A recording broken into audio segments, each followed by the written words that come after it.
أكجت ورمون وقومك ماكتو خبجان كنتالا أباتو كنت أديبسا جان مكما سغريت مو خبجان قادسا أباتو أدوت ديبسا جان يوخاو مكما سغريت خبجان ألفنا أباتو سلبنا جيجيرا جان أكنا جتشون هيكاني سيدا مالي وانجوني سنيب سوبرباد مكماك سماني مكماك سيسني هيخا نمني ilmina ma akka isa kabaju barbaadi ilma namaa haa kabajuu nama ilma namaa kabajuutu kabajamaadhaa jan walumaa galatti kan jecha kanaa obboleessa kiyya bakka siin hin malleen dhaabbatin nama sin fakkaannen saahibin jecha sin fakkaannen dubbatin jechuudha.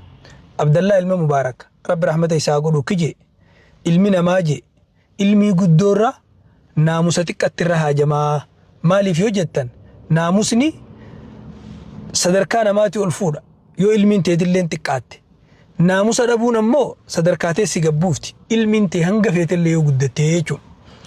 Kanaafuu waa'ee kabajaatii wajjii wal qabsiisee nabiin keenyaas alayhi salaatu wassalaam akkana jedha laysa minnaa man lam yarham saghiiranaa wa yuwaqqir kabiiranaa keenyaa miti namni xiqqaa keenyaa rahmatan goone ka guddaa keenyan kabanyee akkana jechuun nama guddaa kabaje ka xiqqaaf rifate nama hundaatu isa kabajaa jechuu hiikaan isaa maaliif yoo jettan kabajaatu dureeysan beeytu hiyyeeysan beeytu amala gaarii qofa beeytii jechuu.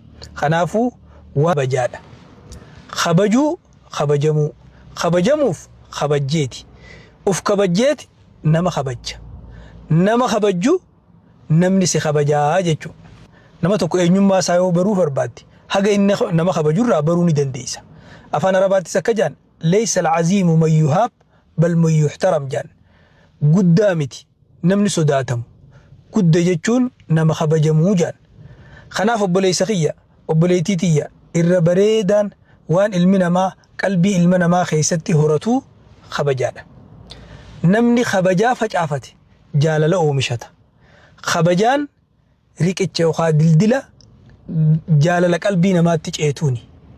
Akka jaan afaan Arabaatti al-ihtiraamu shajaratun juzuuruha at-tawaadu' wa aghsaanuha husnul khuluq wa thamaratuha al-mahabba jaan.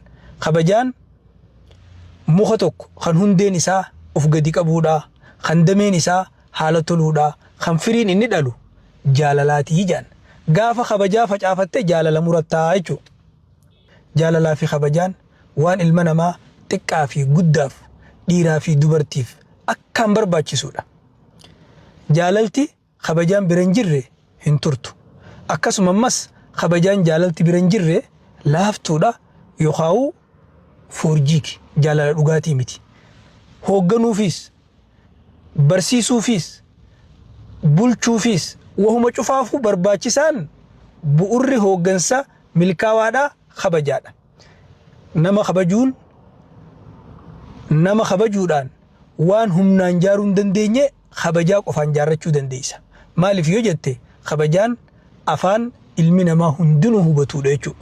Kanaafuu kabajiitii kabajami. Of kabajii namni si kabajaa. Nama kabajii namni si kabajaa. Yoo of kabajje namni si kabajaa. Salaamu alaykum wa rahmatullahi wa barakatuh.